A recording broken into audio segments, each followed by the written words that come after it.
Hujambo na karibu mpenzi mtazamaji wa Shalom Summit TV. Tunafurahi sana kwa kuchagua kuwa pamoja nasi katika channel hii ya Shalom Summit TV. Lakini pia tunakukaribisha uweze kuungana nasi katika kipindi hiki, na ni matumaini yangu kuwa kupitia kipindi hiki utaweza kujifunza mambo mengi zaidi. Na kabla hatujaendelea, kwa wewe ambaye bado hujasubscribe, kwa siku ya leo unapoendelea kutazama video hii, endelea kusubscribe, kulike, kushare pamoja na kucomment. Na kwa kufanya hivyo, basi utatusaidia video hii kufikia watu wengi zaidi kwa ajili ya kueneza injili ya Bwana wetu Yesu Kristo.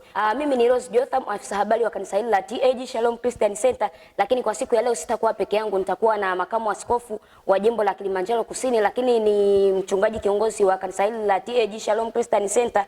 Na kwa siku ya leo tutakuwa na muendelezo wa vipindi ambavyo tumekuwa navyo katika channel hii ya Shalom Summit TV, na kubwa zaidi tumekuwa tukiangazia masuala ya mahusiano, tumekuwa tukiangalia masuala ya uchumba, na kwa siku ya leo tumekuandalia kipindi kizuri sana ambacho kinahusiana na maisha halisi ya kijana na ndoa. Hivyo tunakusihi sana uweze kuwa pamoja nasi kuanzia mwanzo mpaka tamati, na ninatumaini kuwa kuna jambo Mungu amekuandalia kupitia kipindi hiki cha siku hii ya leo. Karibu sana, na Mungu wa mbinguni akupe kuelewa kile ambacho tunaenda kuzungumza kwa siku hii ya leo.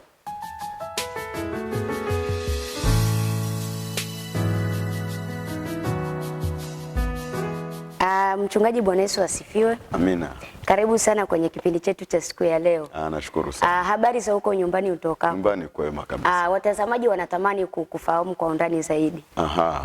Mimi kama ambavyo nimetambulishwa, naitwa mchungaji Arbogasti Mramba na ni mchungaji wa kanisa la Shalom Christian Center liko maeneo ya Same mjini, na namshukuru Mungu kuwepo tena kwenye kipindi hiki. Huu ni mfululizo wa vipindi ambavyo tulishafanya vingine nyuma, na sasa tunaendelea na hiki cha leo. Na kama tulivyosema kwamba leo tunaangazia zaidi ya maisha halisi ya kijana na ndoa. Kumekuwa na matarajio mengi ambao vijana wengi wamekuwa wakiwaza kwamba endapo nitaoa ama kuolewa nitafanya kitu fulani ama nitaacha kitu fulani. Swali langu ni kwamba matarajio ya vijana wengi yanayohusiana na ndoa yanaendana na uhalisia? Asante sana, shukuru. Kwanza, jambo la kwanza, tunapozungumzia ndoa tunazungumzia watu wawili ambao wamepatana kuishi pamoja, na kwa ndoa za Kikristo hatutegemei hawa watu wanawaza labda kuachana siku moja. Ndoa za Kikristo tunaamini watu wakishafunga ndoa ni watu watakaoishi maisha yao yote, na maandiko yanasema kitakachoweza kuwatenganisha ni kifo tu. Sasa matarajio ya wanandoa wengi yanaweza yakafikiwa kutegemeana na wanandoa wenyewe. Kama wanandoa wenyewe wameoana wenye malengo yanayofanana na mambo wanayopanga yanakubaliana, maana unaweza ukaoana na mwanandoa mwenzako lakini ukakuta karibu kila kitu mnachopanga mnatofautiana. Kwa hiyo kama tofauti zinakuwa ni kubwa, inaweza isiwafikishe wanandoa kwenye matarajio waliokuwa wamepanga. Kwa hiyo inategemea wanandoa kama wako pamoja na kama mambo yao yanaenda pamoja. Na ni changamoto zipi ambazo zinatokea katika ndoa mpya? Kwanza niseme tu kwamba hakuna kitu kizuri kama ndoa mpya. Yaani ndoa mpya ni kama watoto wawili waliozaliwa. Huwa wanapendana sana. Na kwenye kule kupendana kuna vitu fulani ambavyo kila mmoja huwa anamtarajia mwenzake. Na changamoto inayotokea ni pale kwamba hawa wanandoa wapya hakuna ambaye anamjua mwenzake vizuri. Ile kujuana kwenye uchumba ni tofauti sana na kujuana kwenye ndoa. Sababu kwenye uchumba hata kama mtu alikuwa na dosari huwa anaificha ili aweze kuingia kwenye ndoa. Lakini wakishaingia kwenye ndoa sasa ndio uhalisia. Yaani kwenye ndoa pale hakuna kuact, pale lazima ufanye kitu cha uhalisia. Hata kama utaact ni siku chache tu, utajifanya kwamba wewe ni mtu fulani na uko vipi, lakini siku zitakavyokuwa zinaendelea ile tabia yako ya asili itarudi. Kwa hiyo changamoto inayokuja ni pale ambapo huyu mwanandoa mmoja hajui kama vile alivyokuwa anamuona huyu atakuwa hivi.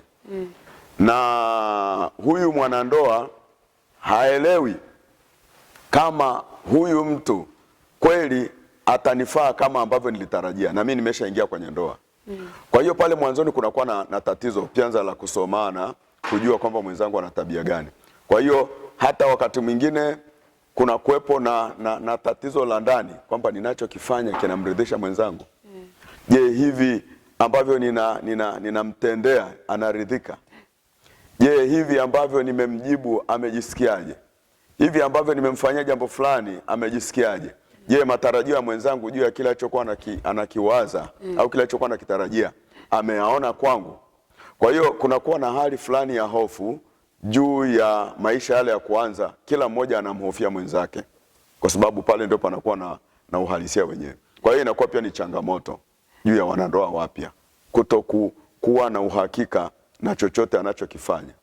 Mpaka baada ya kipindi fulani ndio anaona kwamba okay, nimekubalika sasa na ndoa inaenda. Lakini pale mwanzoni kila mmoja ana wasiwasi, kila mmoja anapata shida kumsoma mwenzake, kumjua yukoje hivyo.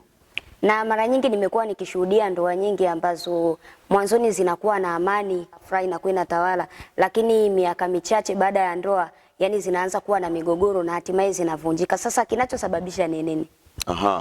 Kwenye ndoa mpya ni kweli kuna ndoa ambazo zimefungwa zinakaa miezi mitatu. Mimi kuna ndoa imefungwa imekaa miezi mitatu. Nyingine zinakaa tu mwaka, unakuta imesha kufa, hiyo ndoa haipo tena. Lakini unaangalia, unaona sababu kubwa. Sababu ya kwanza kabisa ambayo huwa mara nyingi inawafanya wanandoa wengi hawezi kuendelea ni kutokujua kwamba tofauti ya tabia wanazokutana nazo pale mwanzoni, zile tofauti wanazoziona, wanafikiri kwamba ndio maisha yatakaendelea hivyo na hizo tofauti. Zile tofauti huwa baadaye zinaisha. The way watu wanavyokaa kwenye ndoa, kuna vitu fulani huwa vinaisha pole pole. Ndio maana tunawaambia wanandoa wengi kwamba mnapokuwa mmeingia kwenye ndoa, ukamwona mwenzako ana dosari fulani ambayo wewe mwenyewe unaona kabisa hii haikupi amani, haikupi furaha. Hebu mpe Mungu muda. Mungu ni Mungu aliyeagiza kwamba ndoa iwepo. Ndiye aliyeitengeneza ndoa. Yeye ndio founder wa ndoa. Kwa hiyo ana uwezo wa kuimaintain hiyo ndoa yenu ikakaa vizuri, lakini pia inahitaji muda wa kuwa shape. Kwa hiyo Mungu anaweza akawapa muda fulani wa kila mmoja kujifunza kwa mwenzake. Kwa hiyo hata kama mnatofautiana pale mwanzoni, hebu vumilianeni kwa kitambo, baadaye kila kitu kinakuja kukaa vizuri. Tunaposema, kuna ule msemo tunasema Mungu anampa mtu anayefanana naye. Ule mfananisho hautokei tu automatic kwamba mmeingia ndani mkute mnafanana kila kitu, tabia zote zinaendana. Pale mwanzoni lazima kutakuwepo na dosari, kutakuwepo na vitu ambavyo haviko sawa, lakini the way mtakavyokuwa mnaendelea kuishi, mtakuja kugundua kwamba vile dosari vinaendelea kupungua kwa sababu kila mmoja anamjifunza mwenzake. Na vipi ukimvumilia mtu ambaye tabia zake zinaendelea kuwa zile zile na hauoni mabadiliko yoyote? Mara nyingi tunaamini kwamba mtu huwa ni mtu anayeweza kubadilika. Kama ni mtu msikivu, ni vizuri kuyazungumza yale mambo kwenye ndoa kwamba ninaona una tatizo fulani, na kuna mwanandoa mmoja niwahi kumshauri. Akaniambia, mwenzangu ana dosari hizi na hizi na hizi, hebu nishauri wewe kama mchungaji, hapa nifanyeje? Nilimwambia hivi, usimshauri akiwa kwenye tension, yani usimshauri either yuko busy au usimshauri mwenzako akiwa kwenye hasira. Hebu tafuta muda ambao ametulia. Inawezekana mko kwenye siku ambayo mmefurahi kabisa, mmekaa labda mmekaa mahali mnazungumza, yani ni siku ambayo mko kwenye enjoyment fulani. Pale ndio unaweza ukamwambia na umwambie kwa lugha nzuri, lugha ya upendo kwamba mwenzangu, kuna kitu fulani nimenoti kwako. Japokuwa ninakupenda sana na Mungu amenichagua mimi kuwa mke wako au kuwa mume wako, lakini nimeona kwamba kuna jambo fulani kama ungeliweka sawa, mambo yangekaa vizuri zaidi. Ukitumia lugha nzuri inaweza ikamfanya mwenzako akatoka kwenye tabia. Ukitumia lugha mbaya inaweza ikamjeruhi alafu asitoke kwenye ile tabia, ikamuongezea shida fulani. Kwa hiyo ukigundua kuna dosari inaweza ikaisha, lakini lazima utumie lugha. Tumia polite language, inaweza ikaleta impact kubwa kwenye ndoa kuliko ukatumia ile hash. Unamlipukia, unamlaumu au unamshambulia. Kuna watu wengine wanafanya makosa lakini kiukweli kwao hawajui kama ni makosa. Inategemea malezi aliyolelewa. Kuna baadhi ya makabila hicho unachokiona ni kosa, kwao ni jambo la kawaida tu. Kwa hiyo anapokuja kwako ni kosa, lakini kwa upande wa kwao sio kosa. Inatakiwa mshauriane. Kwa hiyo mshauriane kwa upole na kufundishana kwa upole. Kwa mfano, kwa mtu mwingine unakuta kijana anajua kupika sana. Anamua binti ambao kwao alikuwa anapika ni msichana tu wa kazi. Sasa anakuja pale hajui kupika.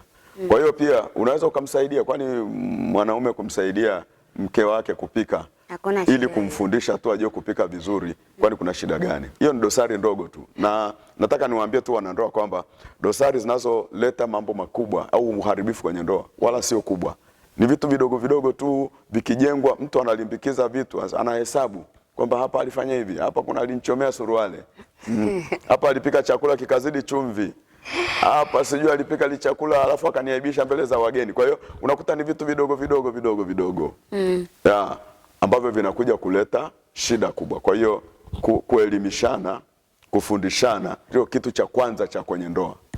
Kila mmoja amsaidie mwenzake, watakuwa na ndoa bora, ndoa yenye amani. Sawa. Na upendo pekee unatosha kudumisha ndoa?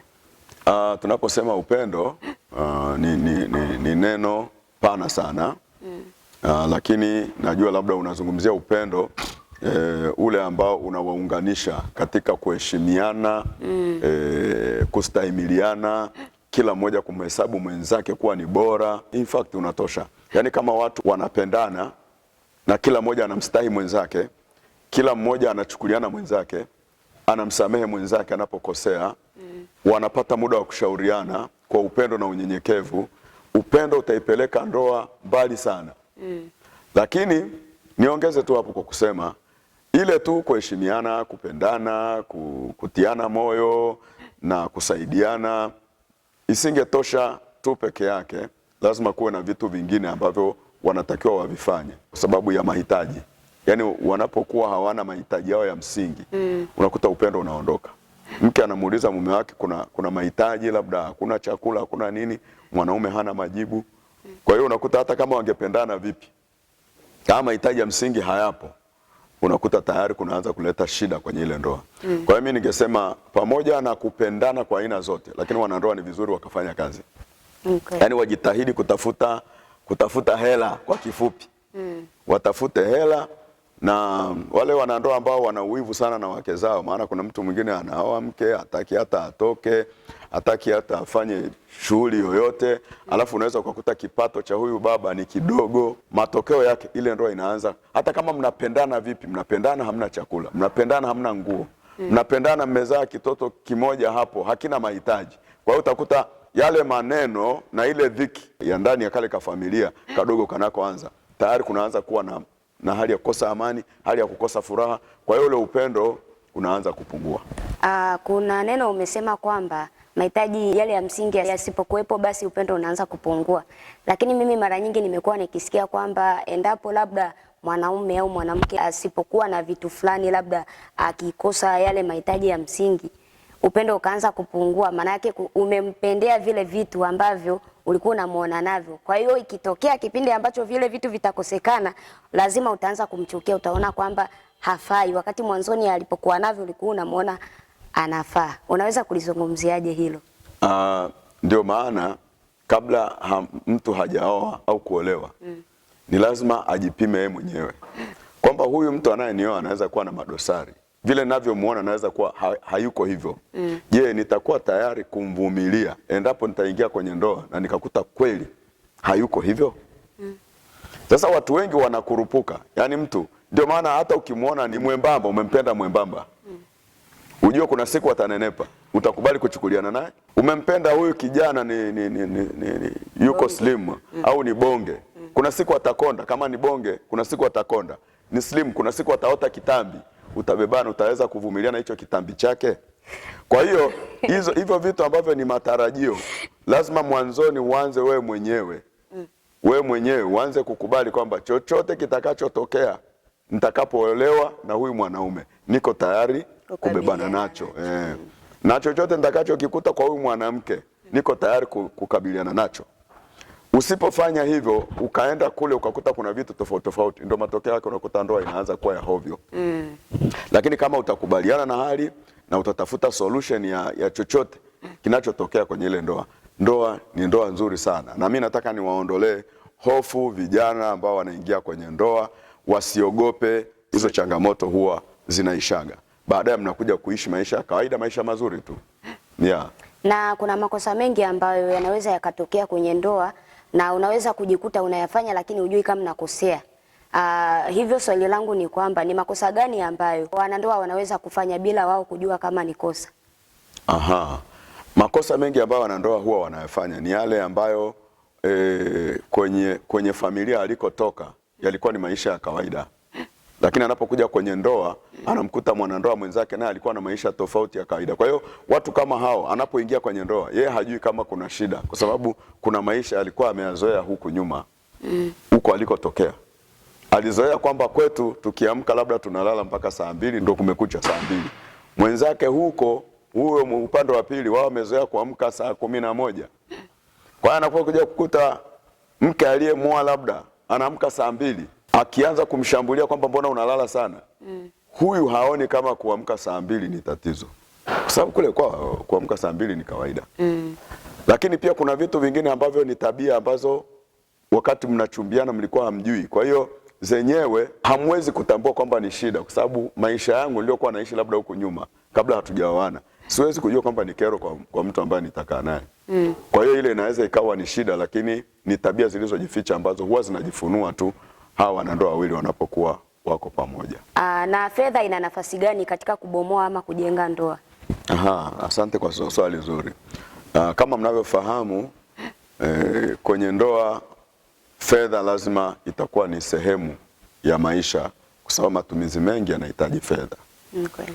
Sasa sitaki kuweka sheria au niseme mfumo fulani ndio unaofaa kwenye fedha. Ndio. Ila nataka kusema tu kama mwanandoa ni mfanyakazi, labda wote wanafanya kazi, kila mtu anafanya kazi, kuna baadhi ya wanandoa huwa wanaweka fedha zao pamoja ili kuondoa utata wa kwamba labda matumizi yamekuwa mabaya. Maana mkishakuwa pamoja, manake mtapanga mipango ya maisha pamoja. Kwa hiyo kuna baadhi ya wanandoa wanapopata kipato chao, labda unapata mshahara, wanakubaliana kwamba tuweke pamoja afu tuupangie matumizi. Wakikubaliana hivyo, fedha haina changamoto yoyote kwenye ndoa, kwa sababu fedha yote mnaipangia pamoja. Lakini inawezekana aliyeajiriwa au anayefanya kazi au anayefanya biashara ni mmoja, lakini wakakubaliana kwamba kwenye mipango ya kwao watakayopanga watashirikishana. Kuna mtu ambaye anaweza akaoa, kwa mfano nimeona watu wengine wanaoa lakini hamshirikishi mke chochote kuhusu fedha, lakini unakuta ndoa ina amani.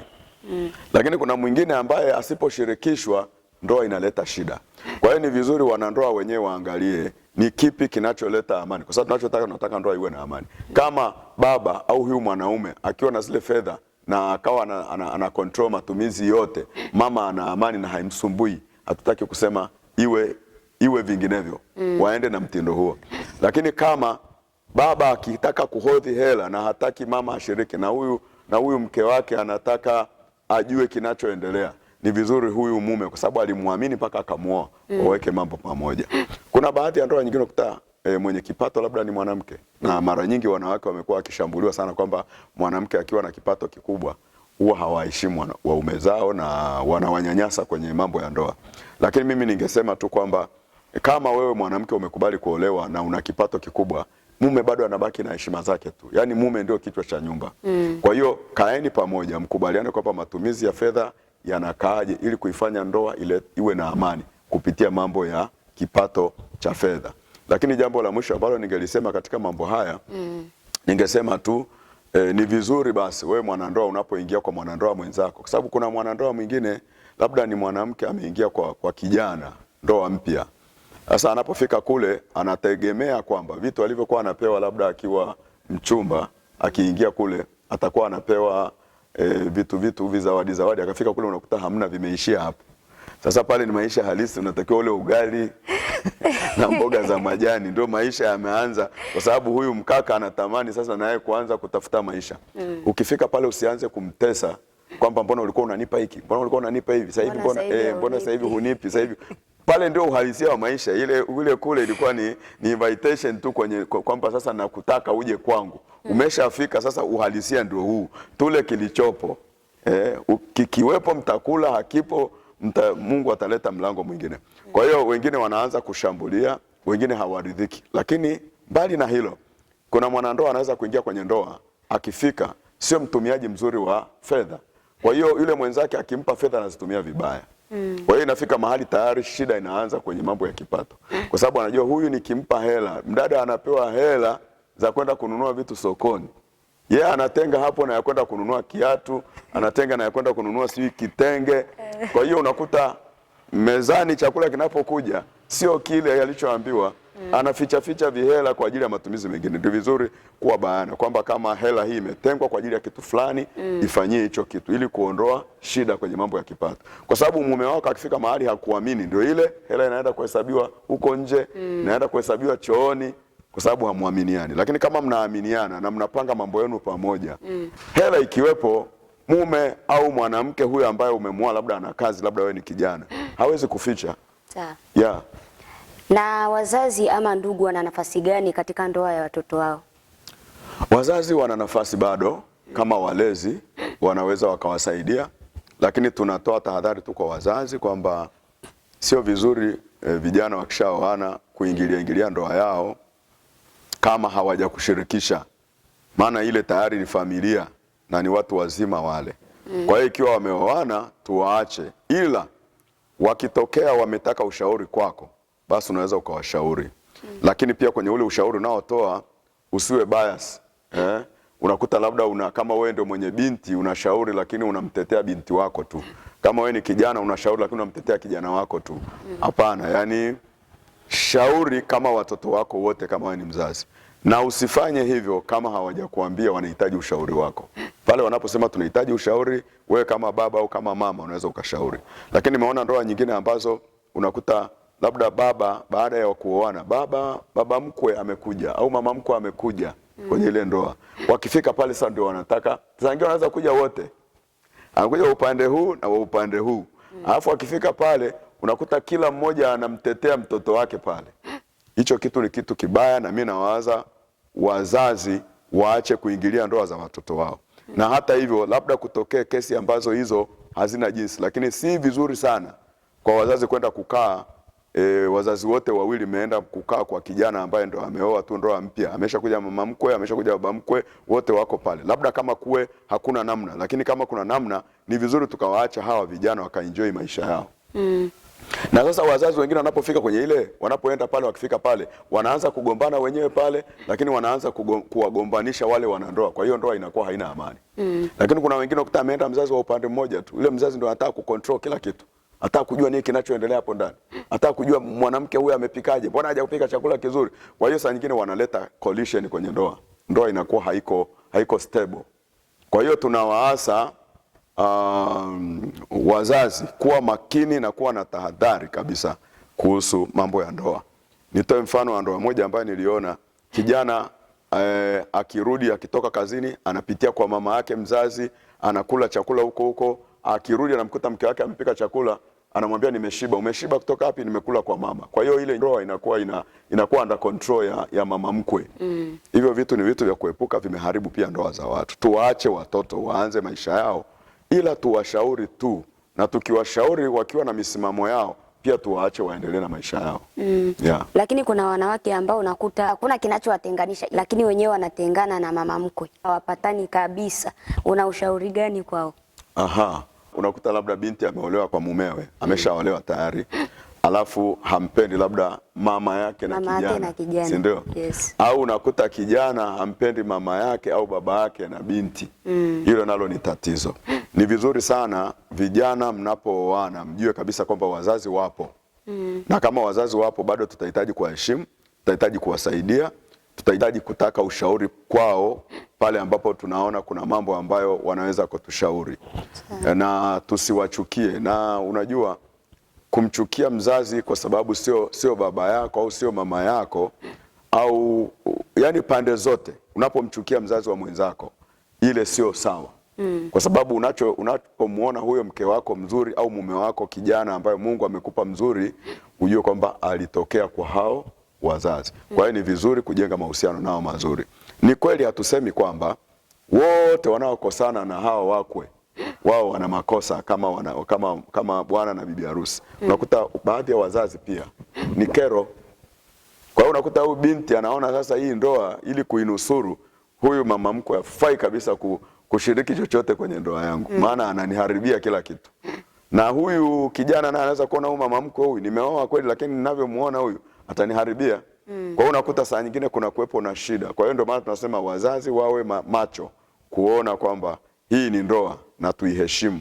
Na kama unaenda huna sababu ya kukufanya ukae pale muda mrefu kwenda kusalimia. Salimia urudi kwako. Usije ukasalimia ukaweka makao pale. Yale watu ndio wanaanza maisha, utawavuruga. Ukikaa muda mrefu ndio inasababisha migogoro. Migogoro kwa sababu bado unasei tu pale, yani una uwezo wa kuongea kama baba, una uwezo wa kuongea kama mama na wale wakakusikia. Na unaweza ukaongea kitu ambacho kinavuruga mfumo wao wa maisha. Kwa hiyo nzuri kukaa nyumbani. Kama unahitaji msaada, basi wakusaidia ukiwa kule kwako kuliko kwenda kukaa pale. Saa nyingine na wakosesha pia ile freedom yao inakuwa imenyang'anywa, imechukuliwa na watu ambao sio wanandoa. Sawa. Yeah. Na mawasiliano ya mwanamke na mwanamume yana nafasi gani katika miaka ile ya mwanzo ya ndoa? Yeah. Mawasiliano, tunakizungumza mawasiliano tunazungumzia vitu viwili. Tunazungumzia mawasiliano ya wanavyoongea. Sababu kule kuongea tu kwenye maisha ya kawaida ile ni communication. Yes. Umeona eh? Lakini tunapozungumzia mawasiliano zaidi ya hapo ni haya siku hizi ya simu. Si umeona? Sasa mawasiliano haya yote yanaweza kaifanya ndoa ikawa nzuri, lakini yanaweza kaifanya ndoa pia ikaharibika. Kuna watu kwa kweli lugha zao hawajuagi kujibu vizuri. Yaani anaweza akajibu chochote tu. Anaweza akasema chochote tu. Kwenye ndoa huwa tunakuwa na nidhamu kwenye kuongea ili kuendelea kuleta ule umoja wa ndoa. Kwa hiyo mawasiliano hayo lazima yawe na kiasi na yawe yamepimwa kabla ya kuongea vitu hovyo hovyo. Ulikuwa uko free mwenyewe kabla hujaoa au hujaolewa, ulikuwa unaweza ukaongea chochote. Lakini unapokuwa na mwenzako lazima upime kwamba, kwa sababu maneno yanaharibu ndoa. Upime kwamba hapa ninaongea neno gani, na je, nikiongea neno hili litakuwa na impact kiasi gani? Linaweza likawa na madhara. Chuja unachokisema. Ndio tunapozungumzia mawasiliano. Kwa sababu maugomvi mengi sana kwenye ndoa, vurugu nyingi zinatoka kwenye mdomo, kwenye maneno. Kinywa ni kinywa kinaleta suluhisho, lakini kinywa kinaweza kikaleta conflict kubwa kwenye ndoa. Kwa hiyo yale maneno ambayo tunajua hili litaharibu, litaleta sumu kwenye moyo wa mwenzako, usiliseme. Ukita mtu anamwambia wewe mtu anasema ninajuta sana kukuoa. Unajua ukishamwambia mtu ninajuta sana kukuoa wewe, anabaki tu saa zote, hata kama utajifanya baadaye unampenda. Anasema lakini kuna siku alishasema anajuta kunioa. Lakini kuna mwingine anamwambia yani mimi nilivyokuwa na kuona wewe, kumbe wewe anaweza kumtamkia hata wewe ni mbwa kabisa. Kuna mtu anamuita mke mbwa.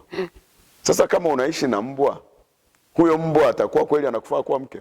Kwa hiyo kuna maneno hayafai kutamka. Lakini tutumie yale maneno mazuri. Na tunapotumia maneno mazuri, hata unapokaa na mwenzako kumweleza kitu, huku umetumia maneno mazuri, ni rahisi kukusikiliza na kubadilika. Lakini pamoja na hayo nimalizie tu kwa kusema kwamba mawasiliano ya pili sasa ni haya ya simu. Ndoa nyingi sana siku hizi zimeharibiwa na simu. Kwa sababu kwa mfano unakuta ndoa mpya, kijana amemwoa binti au ndio hapo binti kaolewa na kijana.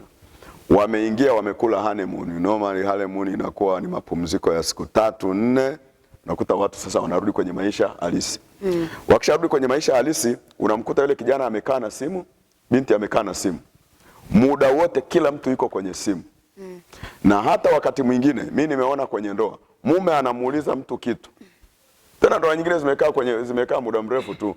Mume anaongea na mke wake, labda ametoka safarini, mke ameshampokea, habari za safari mume wangu nzuri. Mume ameketi tu hivi, mwanamke anaanza kuchukua simu. Mume anamuuliza vipi watoto wakoje? Unakuta mwanamke yuko tu na simu hivi. Jamani nauliza watoto wanaendelea, anambia watoto umesema watoto wanaendelea vizuri. Yuko kwenye simu. Hicho kitu mimi mwenyewe binafsi kinanikera. Yaani mimi natamani ninapoongea na mke wangu nione amepay attention kile ninachokisema. Anakusikiliza. Ananisikiliza. Nikimaliza kama ni simu ataendelea naye. Lakini sio wakati ninaongea naye, naongea mambo ya msingi, yeye ameshika simu anadonoa. Kwanza ile inakuwa ni dharau. Na hii inaleta shida sana. Kijana unakaa kwenye simu na wengine unakuta wewe ndoa ni mpya. Si ndio? Mwanamke umemuoa anategemea sasa nimepata mtu wa karibu. Mwanamke anakusubiri, sasa mume wangu twende tukalale. Wewe uko na simu tu hivi. Unaangalia kwenye simu, sio uko kwenye Facebook, unatoka unaenda kwenye TikTok, unatoka. Huyu ni mwanandoa, ni bibi harusi mpya. Anahitaji kukaa na mume wake. Huyu ni bwana harusi mpya. Kwa hiyo unaidhamini simu kuliko ndoa. Hiyo ndoa haitadumu, itakufa. Kwa hiyo kuna saa inafika simu inaachwa. Ni bwana na bibi harusi wanaenjoy ndoa yao. Na vipi sasa wale wanandoa ambao, kwa mfano mimi kama ni mwanamke sitaki mwanaume wangu ashike simu yangu na mwanaume hataki nishike simu yake. Vipi sasa kwa upande wako unaweza kusema nini? Mara nyingi mimi nawashauri vijana wengi. Tena siku hizi vijana wameadvance zaidi. Ingawaje hiyo ni very wrong. Kwa sababu nimeona mtu anamchumbia binti kwa mfano. Akishamchumbia tu anamwambia nipe simu yangu na mimi nikupe ya kwangu ili waanze kila mmoja monitor mwenzake. Ni kama kuchunguzana. Kama kuchunguzana. Kwa hiyo wewe kaa na simu yangu na mimi na simu yangu. Alafu simu unashangaa simu ikipigwa. Yaani inapigwa simu kwenda kwa huyo mwenzako unakuta inaenda kwa mtu mwingine. Anasema mimi ndio na simu yake. Kule ni kutokuaminiana. Na katika ndoa wanandoa lazima muaminiane. Kama umemwamini huyo mwanamke na umemwamini huyo mwanaume mpaka anakuoa, ni lazima muendelee kuaminiana. Lakini hata hivyo kisheria, simu ni chombo ambacho kinahifadhi vitu vya mtu. Ile ni privacy ya mtu. Ukiingilia kisheria ni kosa. Kwa hiyo kumlazimisha kuangalia simu ya mke wako au kulazimisha kuangalia simu ya mume wako sio sawa kisheria. Lakini mimi nina swali hapo. Mnapooana si mnakuwa tayari mmekuwa kitu kimoja. Sasa njia nzuri ni hii. Sawa. Njia nzuri ambayo mimi ningeshauri ni hii. Ile njia ukishaona mmeshaanza kulazimishana, leta simu yako niangalie. Na wewe sasa leta simu yako niangalie. Ujue tayari kuna shida kwa vyovyote vile. Hamuaminiani. Lakini njia nzuri ni hii. Na hii njia hata mimi kwenye ndoa yangu ndivyo ilivyo. Simu yangu mimi mke wangu anajua password yake anaifahamu. Na mimi nafahamu password yake. Simu inaweza ikapigwa mimi naoga, mke wangu huwa anaweza akapokea. Na kwa sababu anajua password yangu, ana uwezo wa kuangalia. Lakini sio kwamba yeye anilazimishe kwamba nataka niangalie simu, ila ikiwa hapo anaweza akaangalia kama anataka kuona huko. Kwa hiyo hatujawekeana sheria, na kwa sababu hakuna sheria, unajua mkishawekeana sheria tu ujue tayari hiyo shida itaendelea. Sasa kwa sababu sisi hatuna sheria, imetokea hakuna mtu anayepekua simu ya mwenza, kwa sababu tunaaminiana. Kwanza hata ukipekua hutaona shida huko. Kwa hiyo sasa kama mwenzangu labda kuna wakati alipekua akakuta hamna, na kama kuna siku mimi niliwahi kupekua nikakuta hamna na sina mashaka naye, nina sababu gani ya shida zote hizo? Lakini mimi nafikiri pale unapoficha ndio mwenzako ataanza kuwa na mashaka na wewe. Sasa ndio hivyo kwamba hivi vitu vya kuogopa, kuficha, unaongea na simu, unatoka nje, unaenda kuzungumzia nje huko, unaweza ukasema labda ama mazungumzo sitaki mke wangu asikie au mume wangu asikie, ile ndio inaanza kuleta mashaka. Lakini kama kila kitu kiko wazi, simu inapigwa unapokea, kuna shida gani? Kwa nini unaficha simu yako? Kwa nini unaweka mapassword mengi sana ili kwamba mwenzako asione? Kwa hiyo inaonekana tayari hii ndoa inaanza kuashiria shida. Na matokeo yake kufuatiliana, kuchunguzana, kutokuaminiana hakutaishi. Jengeni tabia ya kuaminiana. Na kama wewe umeoa, wewe kijana, acha sasa connection tena na mabinti wengine. Wale mabinti watangazie kwamba mimi nimeoa. Na kama wewe binti umeshaolewa, wewe ni mke wa mtu, hebu waambie hao vijana wanaokutazama kwa macho ya husuda kwamba mimi nimeolewa, ni mke wa mtu. Kwa hiyo naomba hata kama unanipigia simu upige kwa heshima na adabu, maana mimi ni mke wa mtu au mimi ni mume wa mtu, ili kuondoka hizo shida. Ingawaje ni vizuri tu kwenye ndoa kuaminiana zaidi kuliko kuamini simu. Kwa sababu mwanamke hata kama umemuoa hana bango mgongoni kwamba huyu ni mke wa mtu. Kwa hiyo mtu anaweza akampenda mke wako. Na kuna watu hawajali, yani hii dunia tunaishi, kuna mtu hajali huyu ni mke wa mtu. Kwa hiyo anaweza akarusha hata message tu ya kumtaka kimapenzi. Sasa wewe mwanaume ukaja ukapekua ukaikuta, unaweza ukaleta shida kubwa ambayo huyu mwanamke wala hausiki. Kwa hiyo unakuta message, mwanamke anatumia message ambayo hana hata uhusiano na huyu aliyetuma. Au huyu kijana anatumia message lakini hana uhusiano. Ukaiona tu ukaanza kuharibika moyo, kumbe kulikuwa hakuna kitu chochote. Kwa hiyo ni vizuri pia tukawa watu wazima katika ndoa. Ukikuta kuna message muulize tu mwenzako, hii message nimeikuta ina shida gani? Na yeye atakujibu. Akikujibu hebu muamini, kwa sababu inawezekana kabisa mtu akatuma message. Huyu kijana ambaye ndio ameingia kwenye ndoa bado anapendwa na mabinti wengi tu barabarani. Huyu binti ambaye ameingia kwenye ndoa anapendwa na vijana wengi tu barabarani, na wengine hawajali. Wanajua sasa ni mke wa fulani. Tena wengine wanasema akiwa ni mke wa mtu ndio mzuri huyo sasa. Kwa hiyo sasa wewe mwanaume uwe pia na kifua cha kubeba mambo. Na zaidi ya yote ondoeni wivu wa kimapenzi tunaita, ndio ambao unaleta shida kubwa, na wengine wameachana kwa sababu ya wivu tu wa mapenzi. Kuna mwingine tu ana wivu tu, yani akiona mke wake mpya, amezungumza na ameongea na kijana mara 2 3, tayari anasema huyu ana mahusiano. Akimwona mume wake tu anaongea na mabinti, tayari ana mahusiano. Kama wanafanya kazi pamoja, kuna watu wengine wanafanya kazi ofisi moja, yani ndio inakuwa shida, maana ofisini kuna ile mwingiliano wa wafanyakazi, huyu anaongea na huyu, unakuta wako pale wanachungana tu. Sasa hiyo ndoa itakuwa ndoa gani? Maana yake mmeoa mpate kauhuru na mpate maisha ya baraka na ya amani na utulivu. Sasa maisha haya badala ya kuwa tena utulivu na amani, imekuwa ni kero, mpaka inakupandishia pressure. Sasa unapanda pressure wakati umeoa au umeolewa. Kwani usirelax ukaishi maisha yako ya furaha? Ndoa ikiwa hivyo ni ndoa ya amani, ndoa ya baraka. Yeah. Na ni kwa namna gani wanandoa wanaweza kujenga imani na kuaminiana? Sasa kujenga imani na kuaminiana, nilosema ni kwamba tu inabidi kumuomba Mungu kwanza, jambo la kwanza, ili Mungu awape amani ya kweli. Na zaidi ya yote ni kumwamini mwenzako kwamba huyu ni mtu sahihi na hawezi kunisaliti. Kwanza tuliapa kiapo kile cha ndoa kwamba mimi sitakusaliti, sitakuwa na mtu mwingine zaidi yako wewe. Amini kile kiapo, ishi maisha yako ya furaha. Likitokea jambo ambalo unahisi kwamba haliko sawa, kaeni chini mlizungumze. Labda tu kama huyu mtu atakuwa ameharibika sana, lakini kama ni mtu anayependa ndoa yake na anapenda ndoa iendelee, mtajadili tu na litaisha. Na ni kwa namna gani wanandoa wanaweza kusawazisha kazi, biashara na familia? Wanaweza, na mimi ningesema hivi, mnapooana, kama mmeoana wanandoa wawili, hebu msijifunge kwamba wewe ni mke, kaa tu hapo nyumbani. Mke anaweza kufanya kazi fulani ya kuingiza kipato, inawezekana ni biashara, inawezekana nini.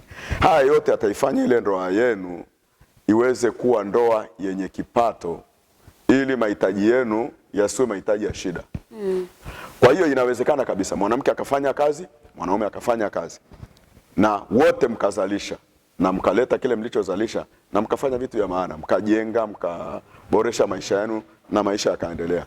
Unajua ndugu mwandishi wa habari, nataka niseme kitu kimoja. Ndiyo.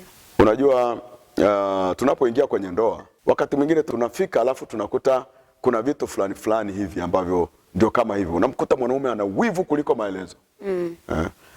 Lakini kuna wivu mwingine ambao Mungu anakuwa ameshaufunua kabla. Yaani unakuta tu wakati anakuchumbia tu, huo wivu anaokuonyesha sio wa kawaida. Kwa hiyo ujipime mwenyewe kwamba naenda kuolewa na mwanaume ambaye ana wivu uliopitiliza. Kama umempenda na utakuwa tayari kudhibitiwa na uwivu wake huo, basi wewe nenda kwenye hiyo ndoa. Lakini ukishaanza kuona mwanaume tu kwenye uchumba tu, mwanaume hataki hata kuongea na mtu. Mwanaume anaweza kwambia buleta simu yako nianze kuipekua. Mwanaume hakuamini hata akisikia umetoka umeenda mahali hakuamini. Ndicho kinachoenda kutokea. Yaani usifikiri kwamba mwanaume anaenda kubadilishwa eti kwa sababu amekuoa. Akiingia kwenye ndoa ndio itakuwa zaidi. Anakuonea wivu hajakuoa. Je, akiingia kwenye ndoa? Wale ambao sasa mko kwenye ndoa, maana tunazungumza na wanandoa ambao tayari wameingia kwenye ndoa. Kama umekutana na huyo mwenzako ana wivu hivyo, napenda nimwambie kupitia kipindi hiki kama ananisikia. Wivu hautaifanya ndoa yenu iendelee, matokeo yake wivu utaiua hiyo ndoa. Nyie mtafikiri kwamba wivu utailinda sana ndoa. Hakuna mtu aliyewahi kulinda ndoa kwa wivu na akafanikiwa. Hakuna. Ndoa inalindwa kwa upendo na kwa kuaminiana, sio kwa wivu. Na je, kusamehe kuna mipaka katika ndoa? Tena Yesu alisema mtu akikosea msamehe mara ngapi? 7 mara 70. 7 mara 70. Sio, umeona? Sasa kama ni 7 mara 70, ukipiga 7 mara 70 kwa siku. Yaani kama mtu anakukosea anarudi anaomba msamaha, anakukosea anarudi anaomba, maana yake unatakiwa usamehe. Sasa kuna watu huwa msamaha wanauhesabia. Anasema si nilikusamehe juzi, si nimekusamehe na jana tena, sasa hili mimi sikusamehe.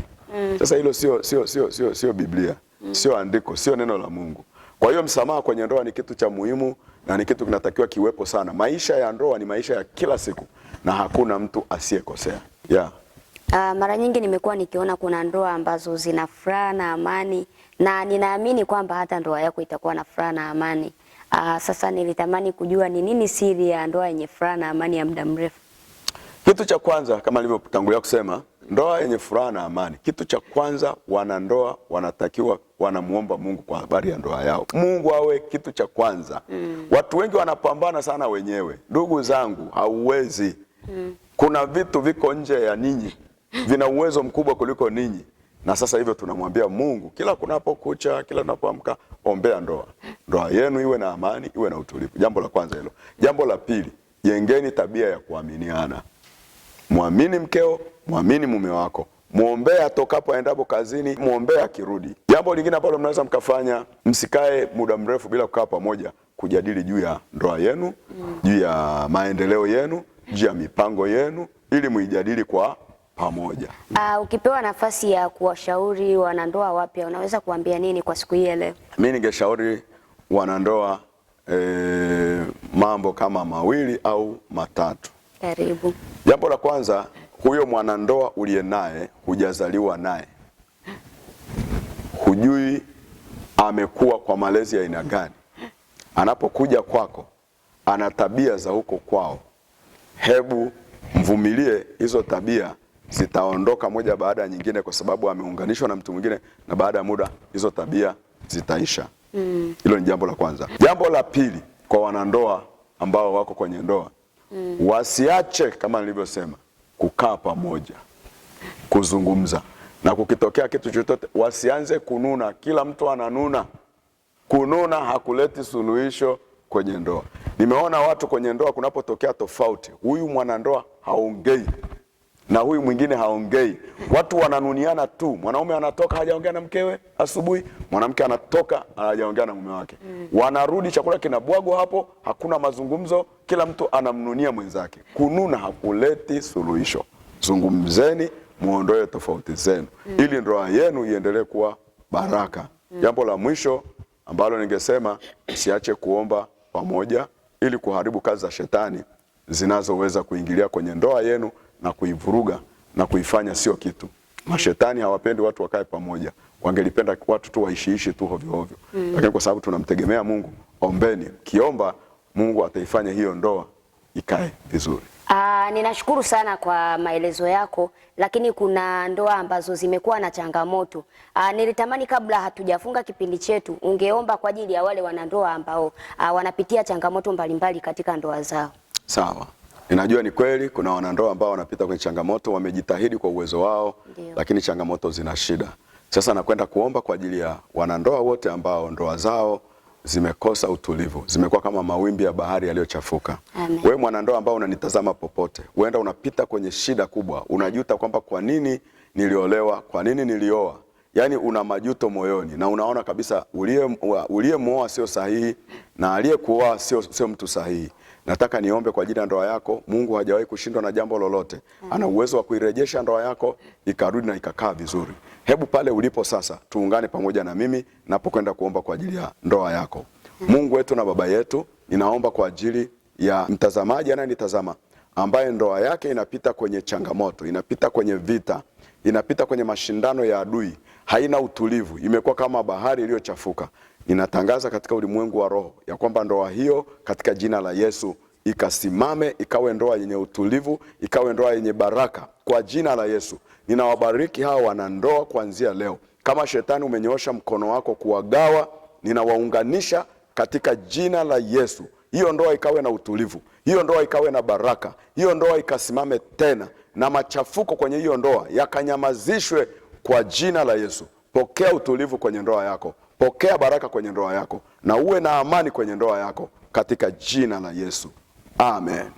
Mtazamaji wa Shalom Summit TV, kama ulivyosikiliza kutoka kwa mchungaji wetu kiongozi wa kanisa hili la TAG Shalom Christian Center, tumeweza kuzungumzia vitu vingi zaidi ambavyo vinahusiana na maisha halisi ya kijana na ndoa. Ninatumaini kwamba umeweza kuenjoy kipindi chetu.